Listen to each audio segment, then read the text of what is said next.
Welcome to another comparison video, guys. Today we've got my 2022 Subaru BRZ matched up against a 2022 Mazda MX-5 Miata Grand Touring RF. Obviously, RF means retractable fastback. Grand Touring is the highest trim level of the Miata you can get. So put those two things together and you got a $35,000 MSRP. Now, why I think this is so interesting is because my BRZ Aspect had an MSRP of $32,000. But if you didn't get some of the optional extras like the home link and self-dimming mirror, the STI shift knob, and the cargo tray in the trunk, this car would be around $31,000. So for a $4,000 price delta, is the MX-5 Grand Touring RF the better driving experience? That's what we're going to find out in this video. I'm doing a separate video on the MX-5 just to talk about what I think about it as a daily driver and some of the things I like and dislike. But in this comparison, we'll be focusing primarily on the driving dynamics in the canyons. So I've done many videos on my BRZ already, so I'm going to try to keep this fairly short and just cover the main points where I think there is a difference between this and the Miata.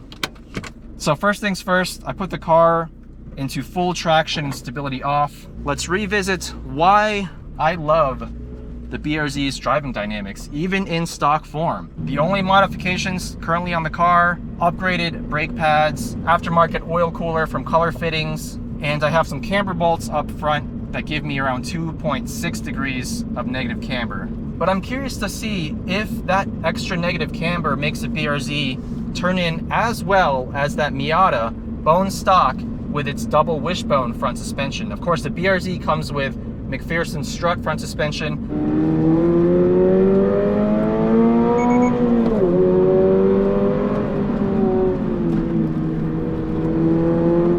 Such a fun car to drive in the canyons. Its limits are just so easily approachable. That's what makes it such a blast.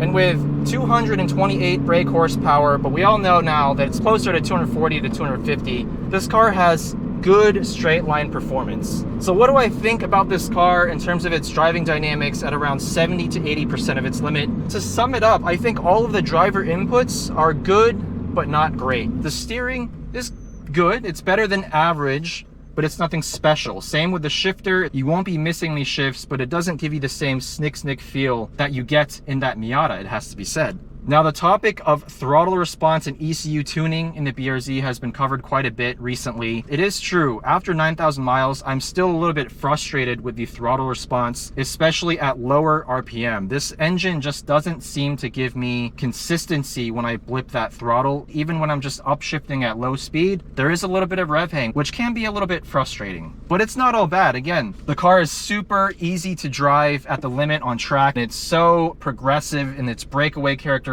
So easy to control on throttle. Second gear,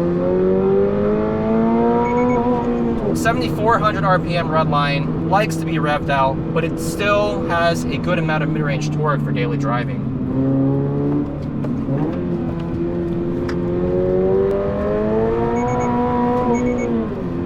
And that's what it's all about, that power oversteer. It's so easy to initiate slides in this car. The wheelbase is longer than a Toyota Supra's wheelbase, which makes the car just so easy to drive past the limit. Positive brake feel for stock brakes. Can't wait for the performance pack version to come out with its Brembo calipers and larger rotors.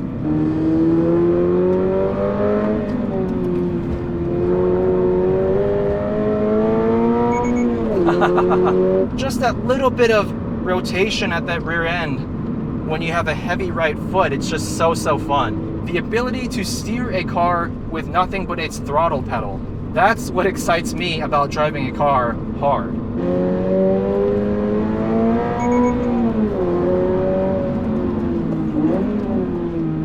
The BRZ weighs in at a little over 2,800 pounds, which is a light car for modern standards, but nowhere near as light as that Miata's 2,450 pounds. And that will be immediately apparent, as you guys will see in just a moment. Now it's time to hop into the 2022 Mazda MX-5 Grand Touring RF and talk about whether I think the driving dynamics are reflective of the $4,000 higher MSRP. All right, now we are in the 2022 Mazda MX-5 Grand Touring RF manual. This is my very first press car, so big thank you to Mazda for the opportunity. Hope to get more press cars in the future so I can bring you guys the latest and greatest automotive content and car reviews. I've done over 200 miles on the car in the past 2 days, so I thought it'd be good to go more in depth into how this car compares to my BRZ. MSRP on this car again is $35,000. That's pretty much fully loaded. It feels more premium in here compared to even my limited trim BRZ. Yes, you are going to get some typical economy car materials in here.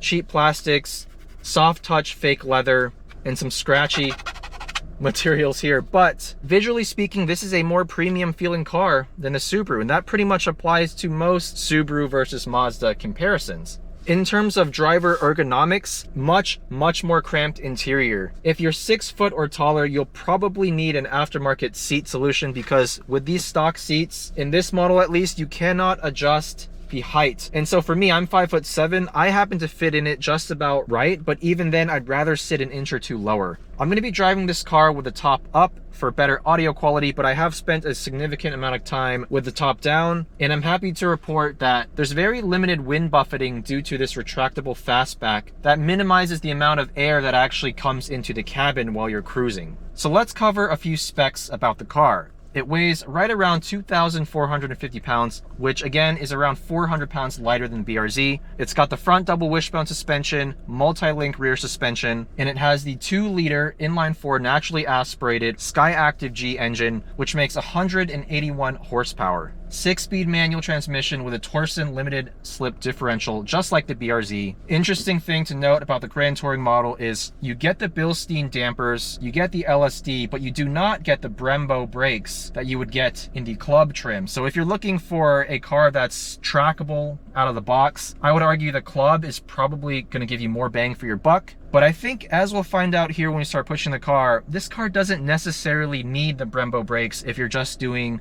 the occasional track day plus some canyon driving, because the car's so light, it stops on a dime even with the base model brakes. With that out of the way, let's see how this car drives. 7,500 RPM redline, pretty much the same as the BRZ.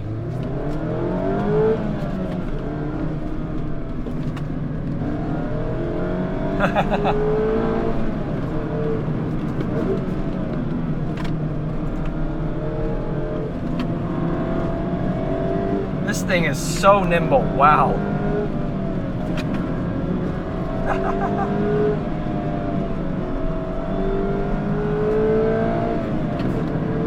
Love revving this little engine out to its 7,500 redline.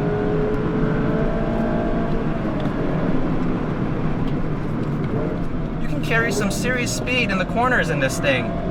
Unsurprisingly, for a sub 2,500 pound car. There's just no hiding the weight differential here.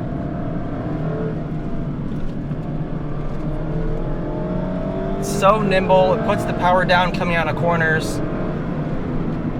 It's more eager to turn in than the BRZ. Even with my camber mods on the BRZ, you just cannot beat double wishbone suspension geometry.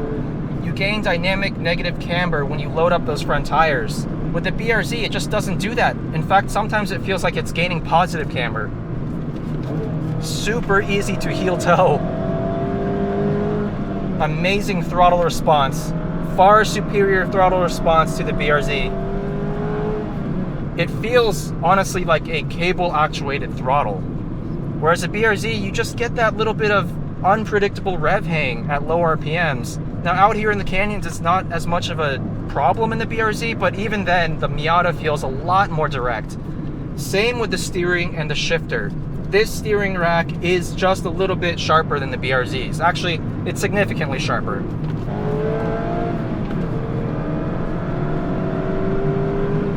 Very rev happy little engine, not quite on the same level as an old school VTEC, but still very rewarding to wind out.